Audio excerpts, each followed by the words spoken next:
ডাল তো আমরা কম বেশি সবসময় খেয়ে থাকি। আজ ডালের এমন একটি রেসিপি করব যে ডাল হলে আর মাছ মাংস কেউই খুঁজবে না। আজ করব ছোলার ডাল নারকেলের দুধ দিয়ে রান্না। খুবই পুরনো একটি রান্না শেয়ার করছি আপনাদের কাছে, খুবই টেস্টি। দেখুন, তার জন্য আমি ছোলার ডালটা কিছু সময় ভিজিয়ে রেখেছিলাম, তারপর প্রেসার কুকারে 2টা সিটি দিয়ে নামিয়ে নিয়েছি।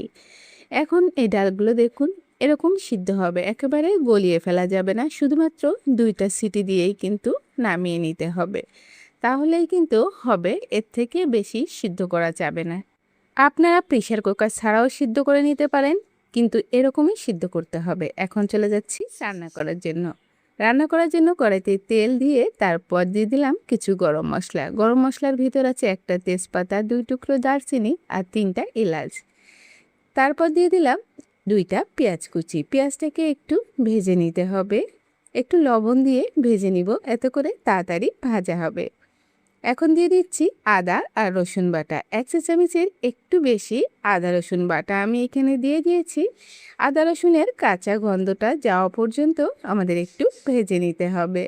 যখনই আদা রসুনের কাঁচা গন্ধটা চলে যাবে তখন চুলার আঁচ কমিয়ে আমরা শুকনো মশলা দিয়ে দিচ্ছি হলুদ গুঁড়ি, তারপর দিয়ে দিচ্ছি 1 চা চামচ মরিচ গুঁড়ি, 1 চা চামচ জিরা গুঁড়ি।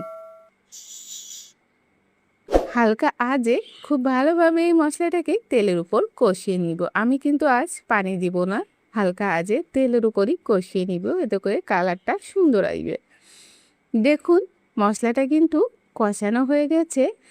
আর এখন দিয়ে দিচ্ছি এখানে যে সিদ্ধ করার ডালটা রেখেছিলাম, এই ডাল আমি কিন্তু একটু পানি সহই এখানে দিয়েছি, আপনারা হয়তো দেখেই বুঝতে পারছেন। এই পানি সহ আমাদের ডালটা কষিয়ে নিতে হবে। ডালটা যদি পানি সহ এভাবে কষানো হয় তাহলে ডালের ভিতর মশলাটা কিন্তু খুব ভালোভাবে ঢুকে যাবে। এখন আমি এভাবে কিছু সময় ডালটাকে কষিয়ে নিব। আর এখন চলে আসলাম নারকেলের দুধ তৈরি করার জন্য। 1/2 কাপ কোরানো নারকেল এখানে দিয়ে দিয়েছি, তারপর দিয়ে দিচ্ছি 1 কাপ পানি। ব্লেন্ডারে আমি ব্লেন্ড করে নিয়ে আসব। আর এদিকে দেখুন ডালটা কিন্তু কষানো হয়ে গেছে। আমি এখন ডালটাকে একটু নাড়িয়ে চাড়িয়ে নিব। পানিটা কিন্তু পুরোপুরি শুকিয়ে গেছে। ডালটা কষানো শেষ। এখন যে নারকেলের দুধটা আমরা করে রেখেছিলাম এটা এখানে দিয়ে দিব। আমি একটু ছেঁকে নিব যাতে করে কোরানো নারকেলে এই অংশটা না যায়। আপনাদের হাতের কাছে যদি নারকেলের পরিমাণ কম থাকে সেক্ষেত্রে নারকেল বেটে একেবারে মিহি করেও এখানে ব্যবহার করতে পারেন, কিন্তু আজকে রান্নাটা হচ্ছে শুধুমাত্র নারকেলের দুধ দিয়ে, খুবই টেস্টি হয় এভাবে রান্নাটা। এই পর্যায়ে আমি এখানে কিছু কাঁচা মরিচ ব্যবহার করছি। তারপর আবারও নাড়িয়ে চাড়িয়ে হালকা আঁচে কিছু সময় রান্না করে নিব।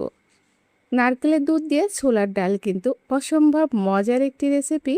যদি কখনো সময় সুযোগ হয় এভাবে একবার নারকেলের দুধ দিয়ে ছোলার ডাল রান্না করে দেখবেন, আমার মনে হয় আপনার পরিবারের সবাই খুবই পছন্দ করবে। ডালগুলো কিন্তু এই অবস্থায় নামিয়ে নিতে হবে। দেখুন সিদ্ধ হয়ে গেছে কিন্তু গোটা গোটা আছে, গলিয়ে ফেলা যাবে না। এটা হয়ে গেছে, আমি নামিয়ে নিচ্ছি। নামিয়ে নিয়ে চলে আসলাম নারকেলের দুধ দিয়ে ছোলার ডাল রান্না। খুবই টেস্টি আর খুবই মজার একটি রেসিপি। আমার রেসিপি যদি আপনাদের কাছে ভালো লাগে অবশ্যই একটা লাইক দিবেন আর কমেন্ট করে জানাতে ভুলবেন না কিন্তু। আর এখনও পর্যন্ত যারা আমার সঙ্গে আছেন তাদেরকে জানাই অসংখ্য ধন্যবাদ। আর এমন সহজ সহজ মজার রান্না পেতে অবশ্যই আমার চ্যানেলটিকে সাবস্ক্রাইব করে রাখবেন, তাহলে আমার রান্না যখনই আমি আপলোড করব সবার আগে পৌঁছে যাবে আপনার কাছে। আজ তাহলে এখানেই বিদায় নিচ্ছি।